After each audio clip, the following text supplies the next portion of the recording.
నమస్తే, welcome to పూరా local. నేను మీ సంపత్ కుమార్. ఏదైతే కాంగ్రెస్ జాతీయ నాయకులు రాహుల్ గాంధీ వచ్చే 2 నెలల్లో ఆర్థిక సంక్షోభం, ఆర్థిక తుఫాన్ రాబోతుందని చెప్పి ఏవైతే వ్యాఖ్యలు చేశారో ఆ వ్యాఖ్యలపైన బీజేపీ అయితే ఖండిస్తూ మాట్లాడుతుంది. రాహుల్ గాంధీకి అవగాహన లేమితోనే ఈ రకమైన వ్యాఖ్యలు చేస్తున్నారని చెప్పి చెప్తున్నారు. మరి నిజంగా రాహుల్ గాంధీ చేసినటువంటి వ్యాఖ్యలు నిజమెంతుంది. ఎందుకంటే ఇవే వ్యాఖ్యలు భారత ప్రధాని నరేంద్ర మోడీ కూడా ఇక్కడ హైదరాబాద్లోనే ఆర్థిక సంక్షోభం గురించి ముందుగానే చెప్పారు. మరి అతను మాట్లాడితే తప్పులేంది, కాంగ్రెస్ మాట్లాడితే ఎందుకు తప్పు వచ్చింది అనే దానిపైన మనతోటి స్పందించడానికి డాక్టర్ రేఖా గౌడ్ గారు, తెలంగాణ మహిళా కాంగ్రెస్ వైస్ ప్రెసిడెంట్ మనతోటి ఉన్నారు. వారిని అడిగి మరిన్ని వివరాలు తెలుసుకుంటాం. మేడం నమస్తే. నమస్తే మేడం, ఇప్పుడు రాహుల్ గాంధీ చేస్తున్న కామెంట్స్ ఏమైంది, దాన్ని బీజేపీ వ్యతిరేకిస్తుంది, అసలు ఎందుకు? బీజేపీ ప్రధానమంత్రి మోదీ గారు ఏంటంటే ఆయనే విశ్వగురు అని చెప్పి ప్రకటించుకొని నేనే మేధావినని అనుకుంటారు.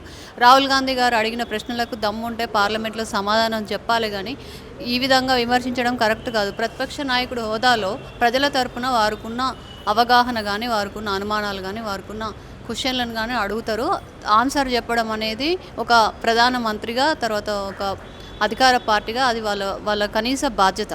అది చేయకుండా రాహుల్ గాంధీ గారిని విమర్శించడం కాదు. రాహుల్ గాంధీ గారు ఏం తప్పు మాట్లాడారంటే, ఆనాడు డిమానిటైజేషన్ టైంలో కూడా అడిగారు, ఇది మంచి పద్ధతి కాదండి. డిమానిటైజేషన్ వల్ల ఇవాళ ఎంఎస్ఎంఈ చిన్న వ్యాపారులకు ఎంత ఇబ్బంది జరిగింది, జిఎస్టీ వల్ల ఎంత ఇబ్బంది జరిగింది, ఆర్థిక సంక్షోభం ఇవాళ భారతదేశంలో రావడానికి ప్రధానమంత్రి కాదా? కొంతమంది కార్పొరేటర్ల కంపెనీలకు, అదానీలకు, అంబానీలకు మాత్రమే మోడీ సర్కార్ ఉపయోగపడుతుందన్నది నిజం కాదా?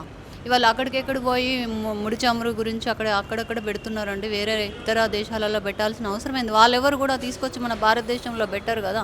కానీ మన భారతదేశంలో కూడా వీటి గురించి ఇక్కడ ఎస్టాబ్లిష్ చేయాల్సినవి కూడా, ఇక్కడ చేయాల్సిన అర్హతలు ఉండి కూడా కావాలని చెప్పి అక్కడ ఆయన ప్లాన్ చేయడం ఎంతవరకు కరెక్ట్? ఓకే, అయితే మరి భారత ప్రధాని కూడా చెప్పారు, మీరు వంట నూనెల వాడకం తగ్గించుకోండి, పెట్రోల్ వాడకం తగ్గించుకోండి, లగ్జరీ లైఫ్ని కొంచెం దూరం పెట్టుకోండి, డెస్టినేషన్ వెడ్డింగ్స్ దూరం పెట్టుకోండి, ఎలక్ట్రిక్ వెహికల్స్ యూజ్ చేయండి ఆయన కూడా చెప్పారు. మరి ఆయన చెప్పినప్పుడు తప్పులేంది, రాహుల్ గాంధీ చెప్తే ఎంత తప్పచ్చు? ఆయన ఎవరండి చెప్తానికి? ఆయనకంటే భార్య లేదు, పిల్లలు లేరు. ఆయన ఒక బ్రహ్మచారి లాగా, పెళ్ళైనా కూడా ఆయన సింగిల్గా ఉన్నాడు. ఆయన చిటికేస్తే అన్నీ ఆయన దగ్గరికి వస్తాయి. పెట్రోల్ వెహికల్లో తిరగాలన్నా, డీజిల్ వెహికల్లో తిరగాలన్నా, ఏం ఇంకా గ్యాస్ పెరిగిందని వండుకోకుండా ఉపవాసం ఉండమని చెప్పలేదు. ఇంకా నయం. ఇవాళ ఒక వ్యక్తి, మధ్యతరగతి వ్యక్తి, అతని కుటుంబ పరిస్థితులను బట్టి అతను ప్లాన్ చేసుకుంటాడు. నడిచి వెళ్ళాలన్నా, సైకిల్ మీద వెళ్ళాలన్నా, పెట్రోల్తో వెళ్ళాలన్నా, డీజిల్. ఈయనెవరండి చెప్పడానికి? అంటే ఏ రకంగా ప్రజలని, వాళ్ళ లైఫ్ స్టైల్ని దెబ్బకొట్టి వీళ్ళకు అనుకున్నట్టుగానే ఇప్పటికే డీలిమిటేషన్ కూడా వీళ్ళకి నచ్చినట్టు చేసుకొని అధికారాన్ని లాక్కోవడం, తర్వాత ఈడీ, సిబిఐ కేసులు కూడా అట్లాగే పెట్టడం, ఇది చేసింది కాక ఇవాళ మధ్యతరగతి ప్రజల లైఫ్ స్టైల్ కూడా వాళ్ళు అనుకున్నట్టు జీవించాలనా? ఇదేం రాచరికమా? ఇది రాచరికమా, ఆధునిక యుగమా? మీరు చెప్పండి. మోడీ ఎవరు చెప్పడానికి? ఫైనాన్షియల్ డిసిప్లిన్ ఓ మిడిల్ క్లాస్ వ్యక్తికి ఉంటుంది. వాళ్ళ పరిమితిలో వాళ్ళు ఎలా జీవించాలనేది అది వాళ్ళ స్వేచ్ఛ. ఈయనెవరండి చెప్పడానికి?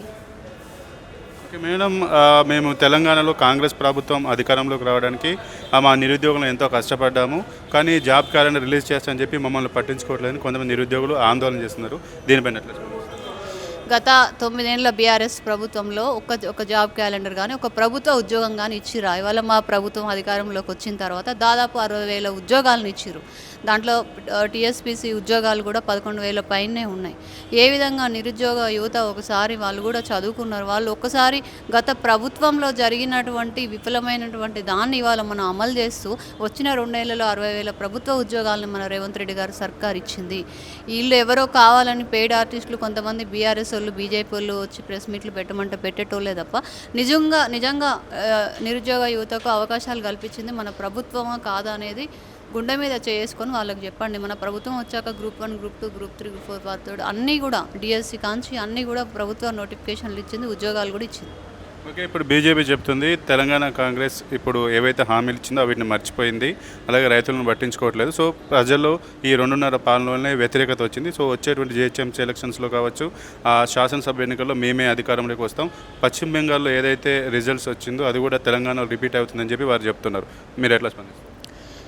రైతులకు ఏ విధంగా తెలంగాణ ప్రభుత్వం అన్యాయం చేసింది? రేవంత్ రెడ్డి గారు ఇచ్చిన మాట ప్రకారం రైతులకు ఏదైతే మాట ఇచ్చిర్రో, ఇప్పుడు రైతు రుణమాఫీ చేయలేదా? 25 మంది లక్షల రైతులకి ఒక్కొక్కరికి 2 లక్షల చొప్పున రుణమాఫీ దాదాపు 21,000 కోట్ల రూపాయలు ఇవ్వడం జరిగింది. రైతులకు పెట్టుబడికి చేయూత కోసము రైతు భరోసా కింద 18,000 కోట్ల రూపాయలు ఇవ్వడం జరిగింది. ఈ సన్నాలకు క్వింటాకు 500 రూపాయల బోనస్ ఇస్తున్నారు. వ్యవసాయ శాఖకు అత్యధికంగా ఇంపార్టెన్స్ ఇచ్చిన గవర్నమెంట్ ఏదన్నా ఉందంటే మన కాంగ్రెస్ గవర్నమెంటే. అయితే మీ జిహెచ్ఎంసీలో అలాగే వచ్చే శాసనసభలో మేమే గెలుస్తామని చెప్తున్నారు. ఏ కాన్ఫిడెన్స్ తోటి వాళ్ళు మాట్లాడుతున్నారు అనుకోవచ్చు? వాళ్ళు బీజేపీ వాళ్ళ గురించి మాట్లాడుతారో మీరు బీఆర్ఎస్ వాళ్ళ గురించి మాట్లాడుతారో ఎవరు మాట్లాడినా కూడా గత జూబ్లీహిల్స్ బై ఎలక్షన్లు ఏమైందో మీకు తెలుసు, తర్వాత కంటోన్మెంట్లో ఏమైందో మీకు తెలుసు, గ్రామ పంచాయతీ ఎన్నికల్లో ఏమైందో మీకు తెలుసు. వాళ్ళు ఏమనుకుంటారంటే ప్రతిసారి మేమే గెలుస్తామనే ఒక భ్రమలో వాళ్ళు ఉన్నారు. ఎవరు పిచ్చి వాళ్ళకి ఆనందం. కాంగ్రెస్ ప్రజాపాలన ఇవాళ ప్రజలు ఆదరిస్తున్నారు. డెఫినెట్గా వచ్చే మున్సిపల్ ఎన్నికల్లో కూడా కాంగ్రెస్ మెజార్టీ సీట్లని కైవసం చేసుకోబోతుంది.